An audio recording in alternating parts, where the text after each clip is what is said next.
ቅናትሽ ብቻ ማሰብ የማይችል ነበር የመሰለኝ። ለካ ጆሮሽም አይሰማ። ቆይ አንቺ ማን ነኝ ብለሽ ነው የምታስቢው? እስካሁንም ማን እንደሆንኩ ስላላወቅሽ ነው እንጂ ማን እንደሆንኩ ብታውቂ ኖሮ በረሽ ነበር የምጠፊው። ታውቂያለሽ፣ ይሄ ማንነትሽን ለማየት በጣም ጓጓው። እና ምን እየጠበቅሽ ነው? ግን ከማን ጋር እንደተጣላሽ አላወቅሽም። እሱን ታዩ። አሁን ፊልም መስራትሽን አቁሚና ወደ ገደለው እንግባ።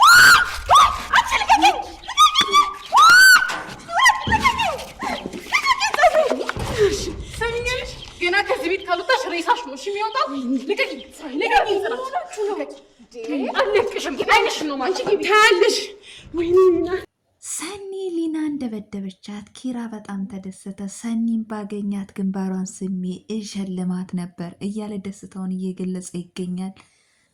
ሰላም ሰላም! ውድና የተከበራችሁ ውድ ቤተሰቦች ሰላማችሁ ብዙ ትርፍርፍ ይበልልኝ እያልኩኝ እንደተለመደው አስተማሪና አዝናኝ የሆነውን ጽናት ድራማ ክፍል 84ን ይዤላችሁ መጥቻለሁ። እንደምትወዱት ተስፋ አደርጋለሁ። ተወደዳችሁት ቪዲዮውን እስከ መጨረሻው ድረስ አይታችሁ ሸር፣ ላይክ፣ ሰብስክራይብ እያደረጋችሁ ታበረታቱ ዘንድ በአክብሮት እጠይቃለሁ። ባለፈው እንዳየነው እንግዲህ ጽናት ደብሯት ወደ ሰናይት ቤት ሄዳም ነበረ። በዚሁም አጋጣሚ ኪራ ተከትሏት ሄዶ እርቅ ፈጥረው ተስማምተው ዛሬ ላይ ወደ ቤት ተመልሰው መጥተዋል። ወደ ቤትም ሲመለሱ ሊና አቀማመጥ በጣም የሚያስጠላ አቀማመጥ ተቀምጣ ነበር የጠበቀቻቸው። ኪራም ማየት አስጠልቶት አቀማመጥሽን አስተካኪ ብሏታል። በዚሁም አጋጣሚ አቀማመጧን ለማስተካከል ሞክራለች። ምን ነው ታርቃችኋል እንዴ ብላም ትጠይቃችኋለች። አዎ ታረቅን፣ መታረቃችን አስከፋሽ እንዴ ብላም ትመልስላትና ጽናት አይ አይደለም፣ እንደዛም ብዬ አይደለም፣ ደስ ያለሽ አትመስይም ብዬ ነው ብላም ትመልስላታለች። ጽናትም እንግዲህ ቤቴን ዞር ዞር ብዬ ለየው ብላ ተነስተ ወደ ኩሽና ትሄዳለች። በዚህም አጋጣሚ ሊና ምንም ነገር አልነካውብሽም አይዞሽ ብላም ትመልስላታለች። ኪራም አንቺ ሴት አፍሽን አስተካኪ፣ ምንም ነገር አትናገሪ፣ ጽናቴን ምንም ነገር እንድትናገሪያት አልፈቅድልሽም ብሎ ይላታል። አይ ተምትለፋ ተምትደክም ልንገራት ብዬ ነው ብላ ትለዋለች። ጽናትም ኪራም እንግዲህ ታጠገቧ ተናዶ ጥሏት ይሄዳል።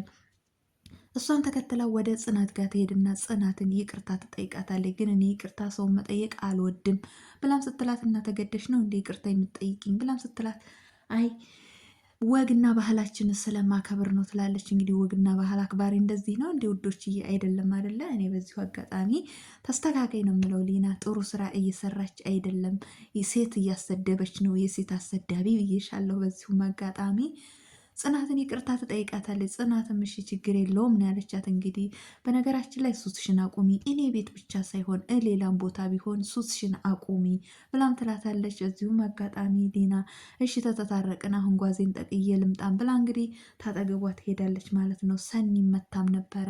ከሰኒ ጋር እያወሩ እየተጫወቱ እያለ ሰኒና ጽናት እንዴት ነው አሁን ደስ አለሽ አይደለ?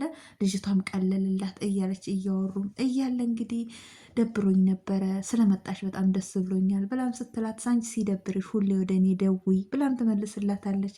በዚሁም አጋጣሚ ሊና ውጭ ላይ ቁጭ ብላ ፀሐይ እየሞቀችም ነበረ። ሰኒ ቀጥታ ወደ ሊና አምርታለች።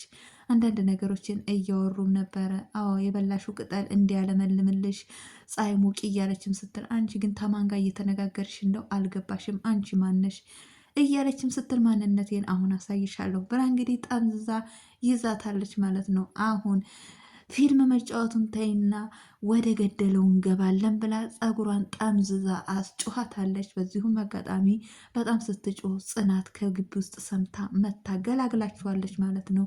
ሰኒንም ተይ ብላ ስትመክራት እኔ ነኝ ጥፋተኛ፣ ኧረ ተይ ጽናት ተይ፣ አንቺ ይሄ ዝምታሽ እየጎዳሽ ነው ብላ እየመከረቻትም ነበረ።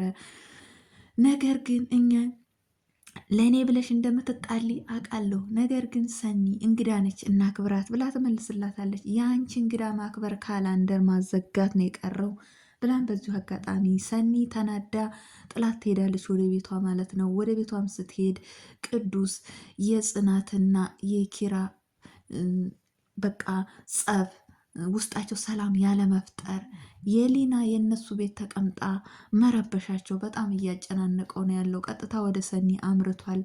ሰኒ ጋም ሄዶ እንግዲህ ያለውን ነገር ነግሯታል ማለት ነው። ሰኒ ግን ነገሮቹን ስሰማ በጣም ተናዳ እኔ አልደብቅም ነገሮችን ትሸፍናለች ብለህ እንዳታስብ ለጽናት ነግራታለሁ ብላ ወደ ጽናት ገስግሳም ነበረ። በዚሁም አጋጣሚ ተይ እያለ እየተከታተላት ነበረ። ናሆሜና መራዊትም እንደዚሁ የጽናት ነገር አሳስቧቸው ናሆም ለምንድን ነው እንደዚህ የሆነው እነ ጽናት ቤት ያለችው ማነች እያለችም ስትጠይቀው ነበረ መራዊት ለናሆም።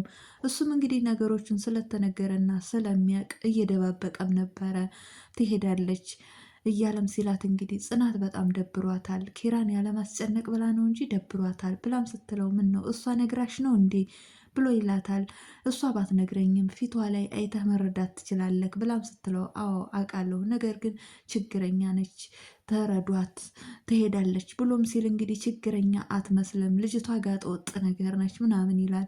አሁን ትንሽ ቀን የቀራት ትሄዳለች፣ ወደ ሌላ ሀገር ልትሄድ ነው ብሎም ይላል። አንተም ታውቃታለህ እንዴ ብላ ትለዋለች። እንግዲህ ይሄ መዘዝ ወደ ናሆሜን ቤት ሊያልፍ ነው የሚል ጥርጣሬ አለን ማለት ነው።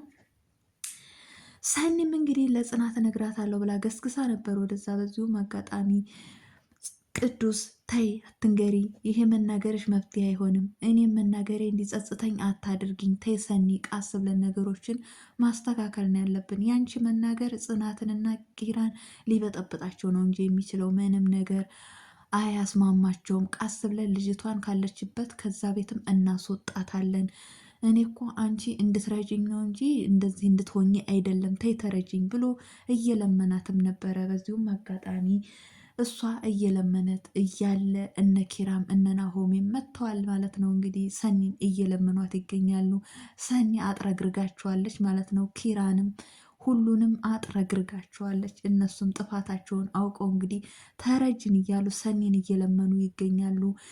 ልጅቷም እየቃዠች ትገኛለች። እንግዲህ ዋይ ልቀቁኝ ልጄን እህቴን እያለች ነው። ሰኒን ጽናትና ኪራ ከተኙበት ደንግጠው መጥተው ምን ነው ምን ሆነች ነው እያሉም ሲሉ በዛን ሰዓት አይ ይቅርታ ሄዱ ተመለሱና ተኙ ብላ እነሱም ወደ ክፍላቸው ገብተው ተኝተዋል። በዚሁም አጋጣሚ ለሰኒ እየነገረቻት ነበር ሲነጋ ልጅቷ ጥሩ አይደለችም፣ ሌሊት ትቃዣለች ስትል እኔ እኮ ብዬ ነበረ ልጅቷ ጤነኛ እንዳልሆነች ጸበል እንደሚያስፈልጋት አውቄም ነበረ እያለችም ስትልም ነበረ። እንግዲህ በዚሁም አጋጣሚ እነ ኪራና እነ ናሆም እንግዲህ ጽናት ሰኒን እየለመኗት ይገኛሉ። ታያት ትናገሪ፣ እኔ ጽናቴን ማጣት አልፈልግም እያለም ሲል እንደዚህም ስራ ሳያንስህ ደግሞ አስተጨራሹን ቤት ድረስ ይዘካት መጣክ እያለች ስትለው እንግዲህ ተጨንቆ ነው ለጽናት እነግርክብካለሁ ብላ ተከትለው ስትመጣ ተጨንቆ ነው ምን ያድርግ የጨነቀው እርጉዝ ያገባል እያሉ እንግዲህ ናሆሜም ሲልም ነበረ።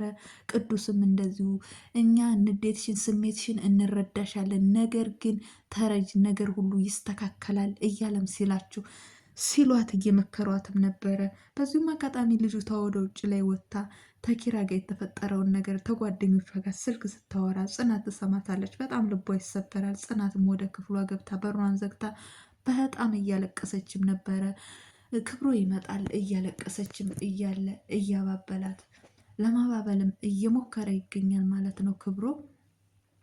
ነገር ግን ጽናትና ኪራ ውስጥ የተፈጠረው ይቺ ልጅ ጠንቅነ ሴጣን የሆነችባቸው እውነትም ሴጣን ብሏታል። እንግዲህ እሱም ሴጣን ሲላት ምንድን ነው ሴጣን ምን እንደሆነ አሳይካለሁ፣ ቀንድ ያለው ሴጣን የሚዋጋ ሳይሆን ቀስ ብሎ ስራውን የሚሰራ ነው እና ስራውን ሰራልካለሁ እያለም ሲልም ነበረ። እንግዲህ ይሄ የተፈጠረውን አጋጣሚ ዛሬ ላይ ለእሷ ማስፈራሪያ አድርገዋለች ማለት ነው። እሱን እያስፈራራችው ነው። ምንም ነገር ሲናገራት ለጽናት እናገርልካለሁ ቃስ ብዬ ሄጄ በጆሮዋ ላይ ያፈስልካለሁ እያለችው ነው። እንግዲህ እሱም በጣም ተጨንቆ ነው ያለው። ታሁኑ ወዲያ ከኔ ቤት ያለው እንትንሽ ቀንሽ አልቋል፣ 3 ቀን ብለሻል፣ 3 ቀን ተግማሽ አስቀምጭሻለሁ ትወጫለሽ እያለም ሲላትም ነበረ። አልወጣም እያለች እንግዲህ እሷ አልወጣም የት እሄዳለሁ እያለች እየተከራከረችው ነበረ። ጽናት በዚሁም አጋጣሚ በር ላይ ቆማም እያዳመጠችም ነበር ይሄ ሁሉ ነገር ሲፈጠር። ልክ እሷ እነሱ ሲጨቃጨቁ እሷም እያዳመጠች እያለ ኪራ ወደ ውጭ ሲወጣ ጽናት በር ላይ ነው ያለችው። በጣም ይደነግጣል። እሷን በጣም ትደነግጣለች። ምነው ጽናቴ ምነው ደነገጥሽ ብሎም ሲላት አይ ወደ ውስጥ ልገባ ስላንተ ስትመጣ ደነገጥሁ ብላ ትለዋለች። እንግዲህ ነገር ግን አይደለም። ጽናት በር ላይ ቆማ እያዳመጠችም ነበረ። ልጅቷም እንግዲህ ሊናም እንግዲህ ሰኒ ደበደበችኝ እያለችም ስትለው ለኪራ ወይ ሰኒ እዚህ ያለች እንዲህ ግንባሯን ነው ምስማት እያለ እንግዲህ ደስታውን እያቀረበላትም ነበረ። ግን እየሆነ ያለው ነገር እየሰራክ ያለው ነገር ኪራ ጥሩ አይደለም። የጽናትን ልብ ደግሞ ደጋግሞ እየሰበራት ይገኛል። ሰኒ ብላለች፣ እውነት ነው ያለችው ማለት ነው። ያለ የሌለውን ትሰባብራታለክ። ያለ የሌለውን ለቃቅማ ጠግና ስትቀርብክ መልሰክ ትሰባብራታለክ። ተጽናክ ምንድን ያጣከው? ምን አደረገችክ? እያለችም ሰኒ በጣም ተናዳ ስትላቸው ነበረ። ናሆሚ አንተ ለኪራ ጓደኛክ ስለሆነ ለሱ ታግዛለክ፣ እኔም ደግሞ ጓደኛዬ ጽናት ስለሆነች ለጽናት ነው የማግዘው። እኔ ከጽናት ጎን ነኝ። መቼም ቢሆን ጽናትን እንዲህ ስትጎዳ ልቧ ሲሰበር ማየት አልፈልግም እያለችም ስትላቸው ነበረ። እንግዲህ በዚሁም አጋጣሚ አዎ እውነትሽን ነው ሰኒ፣ እኛም እሷ እንደዚህ ስትሆን ማየት አልፈልግም እያለም ሲልም ነበረ። ኪራም እንደዚሁ የጽናቴን አይን ማየን በጣም እያሳፈረኝ ነው እያለ ሲል እንደዛ ሲፈጠር አንተ የት ነበርክ ታዲያ? ይህን ዛሬ ሳይሆን እንደዚህ አይነት ስራ ከማደርግህ በፊት መጠንቀቅ ነበረብክ እያለችው ስትለውም ነበረ። በዚሁም አጋጣሚ እውነትሽን ነው እያሉ ተረድተዋታል። እህቴ እኮ እውነት ብላለች። ፍቅር ማለት ጊዜያዊ ነው እንጂ ዘለቄታዊ አይደለም ብላኝ ነበረ። ለካስ እውነቷን ነው እያለች እንግዲህ እነሱም እየለመኗት ይገኛሉ። ቀስ ብለን ነገሩን እናስተካክለዋለን፣ አትናገሪ እያሏትም ይገኛሉ። እሷም ተስማምታለች ማለት ነው። ጽናት ስቅስቅ ብላ እያለቀሰች እያለ ክብሮ መጥቷል። ክብሮ ምን ሆነሽ ነው እያለም ሲጠይቃት እንግዲህ የተፈጠረውን ነገር ኪራ ምን እንደሆነባት ነገረችው። ወንድሜ አያደርግም በፍጹም፣ ማን ነግሮች ነው? ይሄ ወሬኛ ነው እንደዚህ የነገረች ብሎም ሲላት እኔ በጆሮ የኔ ሰማሁት እያለች ስትለው በፍጹም አያደርግም ብሎ ይላታል። አንተ ስለምትቀርበው ነው ውጣልኝ ብላ እንግዲህ ታጠገቡ ተነስታ ትሄዳለች። በጣም እሱም ግራ ገብቶት ለመራዊት ነው የደወለው። መራዊት ጋር ደውሎ የሆነ ነገር ተፈጥሯልና ነይ ቤት ብሎ ጠርቷታል። እንግዲህ እሷ ስትመጣ ምን ይፈጠር ይሆን? እነ ኪራስ ሲመጡ ምን ይሆን የሚለውን በቀጣይ የምናይ ይሆናል። ውድ ቤተሰቦች ለዛሬ ይዤላችሁ የመጣሁት ይሄን ይመስላል። በሌላ እስክንገናኝ ሰላም ሁኑልኝ። ባይ ባይ።